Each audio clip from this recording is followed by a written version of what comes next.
Bismillahirrahmanirrahim. Assalamualaikum warahmatullahi wabarakatuh. Alhamdulillahirrabbilalamin. Allahumma sholli ala Muhammad wa ala ali Muhammad. Apa kabar teman-teman semuanya? Bertemu lagi dengan saya di channel Mahkota Hati. Seperti biasa ya, saya tetap berdoa nih kepada Allah Subhanahu wa taala. Saya doakan buat teman-teman semuanya, dimanapun kalian berada yang menonton video ini, saya doakan hidupnya barokah, hidupnya berlimpah, kaya, rezeki lancar, mengalir deras tanpa batas. Yang lagi banyak utang, insya Allah Allah lunaskan hutang. Yang lagi banyak impian, punya keinginan, punya impian, pengen punya mobil, pengen punya rumah, pengen apapun itu, saya doakan semoga Allah wujudkan itu semua. Harus yakin kita punya Allah yang Maha Kuasa, kita punya Allah yang menggenggam dunia ini, kita punya Allah yang maha kaya, maha segalanya. Kuncinya sabar dan yakin, itu kuncinya. Bukan hanya itu aja ya, bukan hanya itu. Ya silakan, selalu saya katakan silakan mau minta apapun ya. Minta mobil, minta rumah, boleh, silahkan. Dan itu selagi minta sama Allah, insya Allah gak dilarang. Tapi yang paling penting, jangan lupa minta ampunan Allah. Ampunan Allah itu Masya Allah luar biasa teman-teman semuanya. Insya Allah kalau Allah udah ampunin, rezeki akan mudah, masalah itu akan diselesaikan sama Allah. Pokoknya banyak hal, banyak banget yang akan kita rasakan ketika Allah itu sudah dekat dengan kita. Terus kita tuh benar-benar minta ampun sama Allah, Masya Allah. Luar biasa teman-teman semuanya. Nah ini juga yang paling penting juga, jangan lupa bersyukur. Yuk sama-sama kita latih kita bersyukur. Diri saya juga sama-sama kita ya. Salah satu, kalau kita ingin hidupnya berlimpah, itu salah satunya bersyukur. Berkali-kali saya katakan mau tidur, bangun tidur, Alhamdulillah ya Allah aku sehat, Alhamdulillah ya Allah aku kaya, Alhamdulillah ya Allah hutangku lunas, Alhamdulillah ya Allah. Pokoknya Alhamdulillah, Alhamdulillah. Saya ingatkan juga, tulis tuh sebanyak-banyaknya doa terbaik Anda di kolom komentar. Doanya sebanyaknya, sehingga ketika ditonton video ini jutaan orang dan diaminkan, insya Allah doa kita cepat dikabulkan. Tulis sebanyak-banyaknya, Alhamdulillah ya Allah hutangku lunas, Alhamdulillah ya Allah aku kaya, Alhamdulillah ya Allah. Udah tulis sebaik-baiknya, sebanyak-banyaknya. Jangan pikirkan nih dari mana caranya, jangan pikirkan kapan, apa iya, jangan, itu urusan Allah. Yang penting tugas kita, Allah perintahkan minta kepadaku akan kuberi. Ya sudah, minta sama Allah. Minta sama Allah sebanyak-banyaknya. Perkara nanti bagaimana sudah urusannya urusan Allah. Yang penting tugas kita laksanakan saja, ikhtiar saja. Selebihnya biar Allah yang menyelesaikan, karena itu bukan wilayah kita lagi. Oke, baik teman-teman semuanya, seperti biasa ya.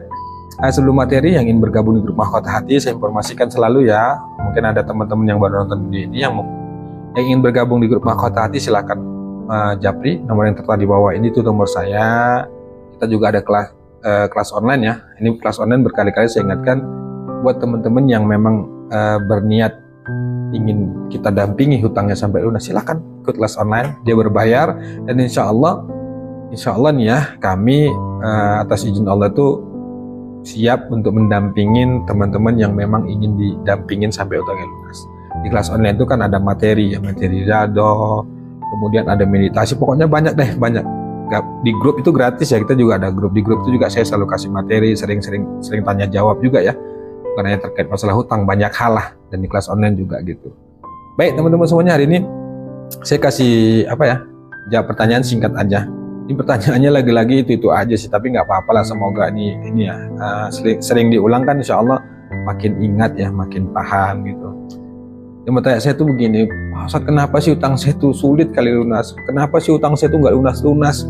Saya nggak ngerti harus berbuat apa lagi, semuanya sudah saya kerjakan.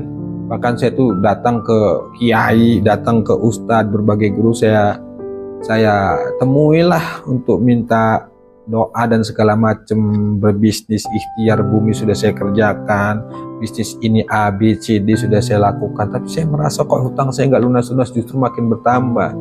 Saya sudah lakukan ibadah-ibadah yang ya di ikhtiar langit sudah saya kerjakan, sholawat itu bahkan sampai sampai 20 ribuan gitu, tapi kok nggak lunas-lunas gitu. Pertanyaannya begitulah. Ya sebelum saya jawab ya, saya sih memahami gimana rasanya ya, kebingungan kita ketika kita itu sudah, menurut kita nih, sudah mengamalkan amalan A, B, C, D setelah ikhtiar bumi, kita sudah lakukan, bekerja segala macamnya, berbisnis, tapi kok kita merasa hutang kita nggak lunas-lunas. Ya kalau menurut saya sih pengalaman ya, karena saya juga pernah mengalami itu. Pada akhirnya itu saya kembalinya ke satu hal saja. Apa itu? Cek hati kita. Mungkin selama ini kita lebih banyak minta sama Allah tuh minta yang apa ya, yang mau kita tuh instan aja, artinya pingin minta hutang lunas, pingin rezeki lancar, tapi kita lupa sebenarnya akar dari masalah yang kita hadapin itu, dalam hal ini utang, itu bisa jadi penyebabnya karena dosa kita, kelalaian kita.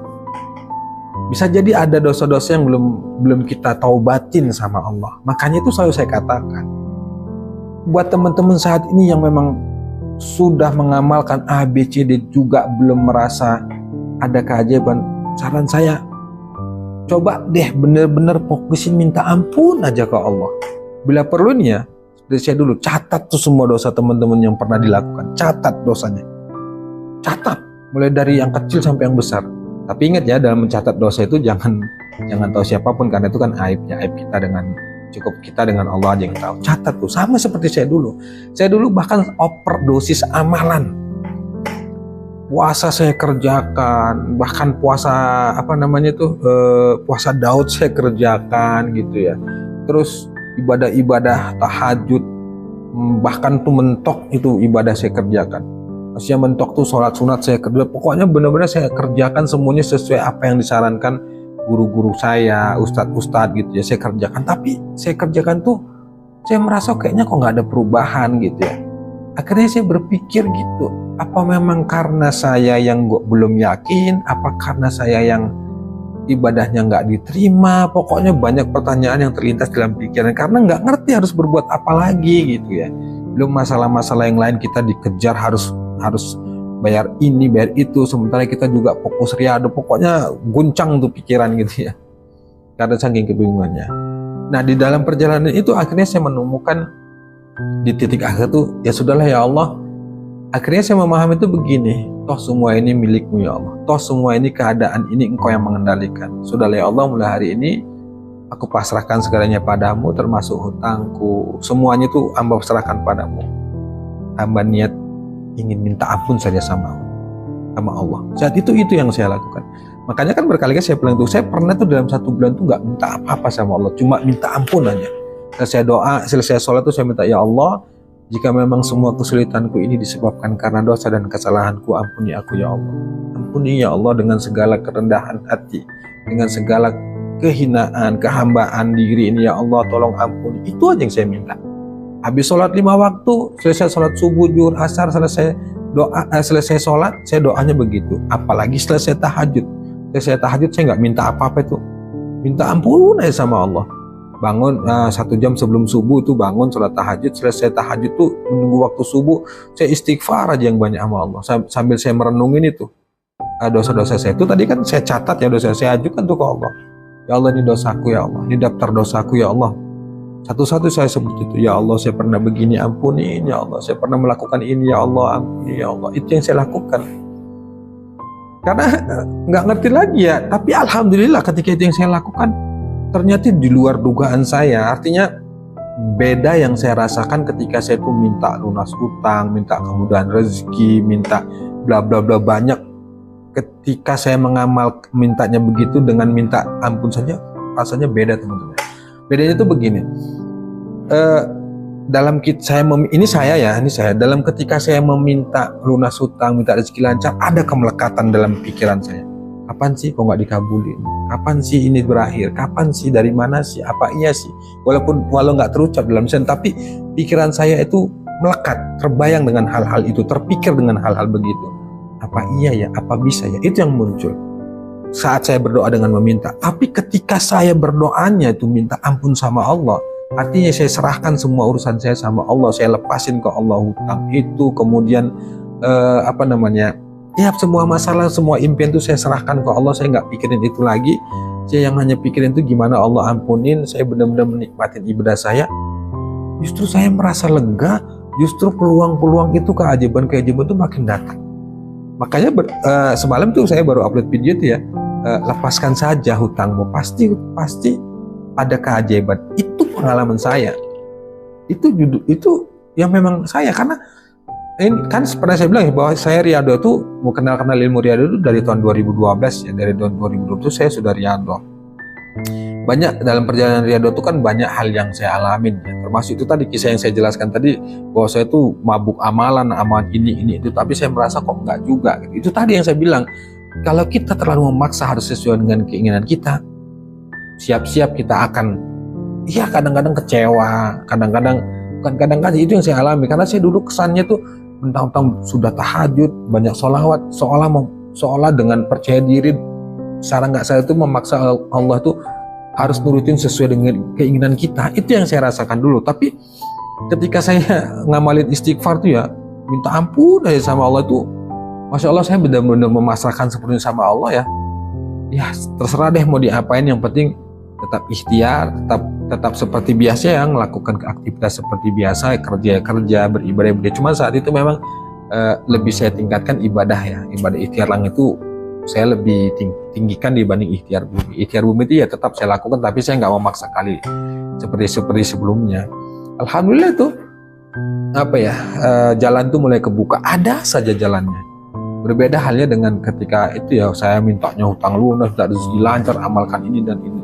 Nah dalam hal ini tuh bukan amalannya yang salah, bukan tahajudnya yang salah, bukan sholawatnya, tapi kitanya yang salah. Kita secara nggak sadar tuh memaksa harus sesuai dengan keinginan kita, itu nggak bisa. Makanya saya katakan nih buat bapak yang bertanya, bapak atau ibu itu saya lupa tuh ya, karena nggak ada namanya di situ, yang bertanya kenapa sih hutang nggak lunas-lunas, kok rasanya sulit, kalian sudah mengamalkan ini dan itu. Saran saya udah deh, jangan minta hutang lunas, minta ampunan aja sama Allah. Bila perlu catat tuh dosa-dosa sebanyak-banyaknya, dari yang kecil sampai yang besar. Saya catat dulu begitu tuh, saya pernah begini tulis, ajukan ke Allah, ya Allah ini daftar dosa. Baca tuh selesai tahajud tiap hari, ya Allah saya pernah begini, ampuni ya Allah, saya pernah begini, ampuni ya Allah. Bener-bener gimana urusan utang, gimana urusan rezeki, udah biarin Allah aja. Mau dipikirin juga kita lagi memang banyak hutang, mau dipikirin bagaimanapun kalau kita nggak punya hutang bagaimana, ya memang tetap kita pikirkan. Tapi kalau kita nggak ngerti lagi mau usaha kemana lagi, bagaimana, bisa stres kita, bisa bisa putus asa. Makanya udah serahkan aja sama Allah, fokus aja minta ampun.